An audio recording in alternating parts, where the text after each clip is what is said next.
Ah, traveler, it's always good to see you. I have a tale, if you have time to listen. Oh, this is different. It's a LitRPG story. Rodney's vision fractured into ribbons of white and gold, stretching across infinity like taffy pulled thin by the impatient hands of the cosmos.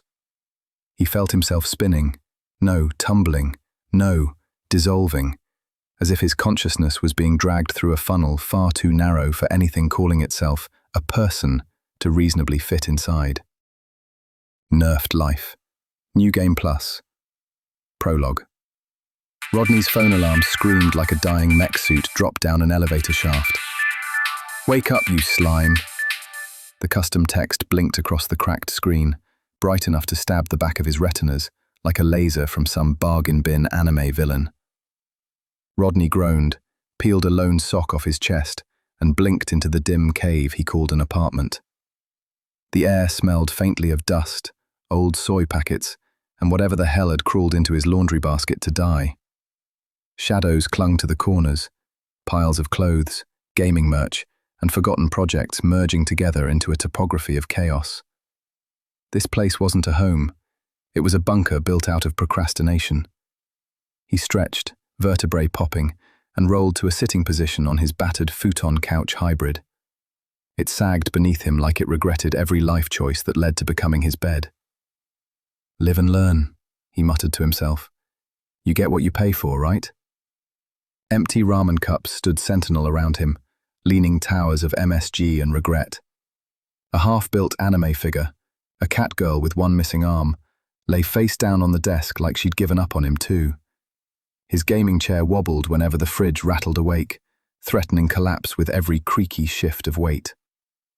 He rubbed his face with both hands, dragging the exhaustion down his cheeks. Another day, another shift, another morning pretending his life wasn't slowly collapsing under the weight of apathy. He shuffled to the kitchen, corner, which was really just 3 steps from his bed, and cracked open a warm energy drink. The hiss sounded like a disappointed sigh. Breakfast. Acquired.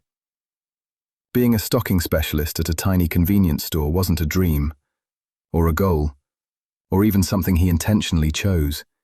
He just ended up there, like driftwood washing onto a random shore. The fluorescent lights, the same 4 regulars, the mindless routine of facing bottles until they lined up like obedient soldiers. It all blurred into a beige loop of existence. The world outside his apartment felt equally washed out. A city that wasn't dangerous, but wasn't alive either. Buildings with faded paint, traffic lights that flickered like they were tired too. Grey skies that always seemed like they were thinking about raining, but couldn't fully commit.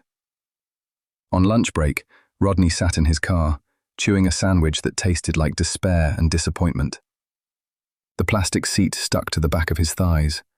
The gacha game on his phone taunted him with bright colors and waifu characters designed to siphon the joy from his wallet. Still, he played. Still, he cursed the developers. Still, he refused to uninstall. Evenings were his time to shine, if glowing faintly like radioactive sludge counted as shining. Back at his PC, drenched in RGB ambience that made the room feel like a nightclub for socially awkward electronics, Rodney studied his anime watch list with the grave seriousness of a war general. The usual suspects. Slime reincarnation, hero of the bunny-made kingdom. That time I was reborn as the demon lord's bath towel. And at the bottom, the cursed one. A title so obscene the streaming service censored half of it with a blurry patch when you hovered over it. A title that promised both shame and delight. Rodney hovered anyway. He always did. A guilty grin tugged at his mouth as he slurped ramen, letting the salt and nostalgia warm him more than his busted heater could. He typed comments online like a scholar defending a dissertation on terrible life choices. Between arguing about raid mechanics and dunking on strangers about patch balance, he slowly sank lower in his chair. Sometime around episode 6, his forehead met the keyboard with a soft thunk. His final online post melted into gibberish. "Last time I took on that boss, I one-shot him. Your gear must be trash." Wake up, you slime. Rodney slapped at the phone until silence obeyed. His head pulsed with the dull ache of too much screen time and not enough sleep. He leaned back in his chair, exhaling a long, stale ramen-scented breath that tasted like defeat. His apartment wasn't a mess. It was a museum exhibit called "A Young Man Fails to Thrive." Game cases lined the walls like faded trophies. Tangled cords formed nests. Half-finished projects waited like abandoned quests he no longer had the motivation to complete. He cracked open another warm energy drink, because cold ones required foresight, and microwaved a burrito he'd meant to eat last week. Probably. Maybe. His phone lit up. Mum. Missed call. 2. Mom. Missed call. 1. A gut punch of guilt, quick and sharp. He shoved it aside. He'd deal with it later. Then his phone buzzed again. Not Mum. His brother. Rodney froze, thumb hovering over the screen. He almost let it go to voicemail. Almost. He answered. Hey, dude. His brother's voice was tired, heavy, like someone carrying a burden for too long. Mom wants you home. She's worried about you. Rodney started to pace the cramped apartment, stepping over clothes and stepping around the truth. I can't today. I've got work and the bus is late and… Rodney. Just his name. The way only family could say it. Flat, knowing, disappointed but still trying. We both know you're not coming. Just say it. The silence that followed wasn't empty. It was suffocating. Thick with everything he didn't want to admit. Look, I'll try this weekend, okay? You said that last month. A slow breath, frayed at the edges. And the one before that. Rodney swallowed, throat tight. You don't have to keep running from us. I'm not. But he was. They both knew it. His brother didn't yell, didn't guilt him. He just sounded tired.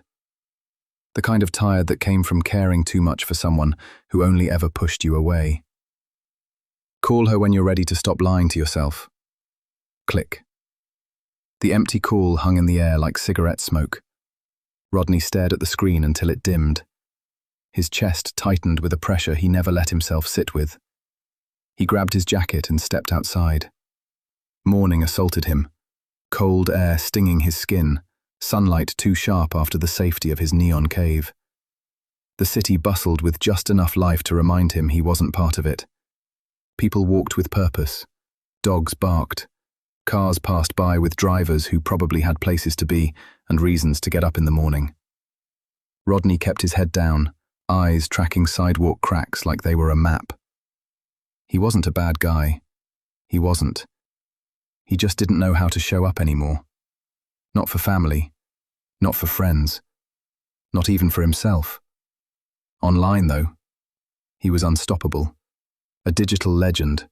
A menace to forums everywhere. Get good. Imagine dying to that boss, LOL. It's just skill issue. I got him first try, BTW. He deployed sarcasm like a weapon, built walls out of memes, hid behind avatars and profile pictures. He pretended confidence he didn't have. He pretended strength he didn't feel. He pretended he wasn't lonely.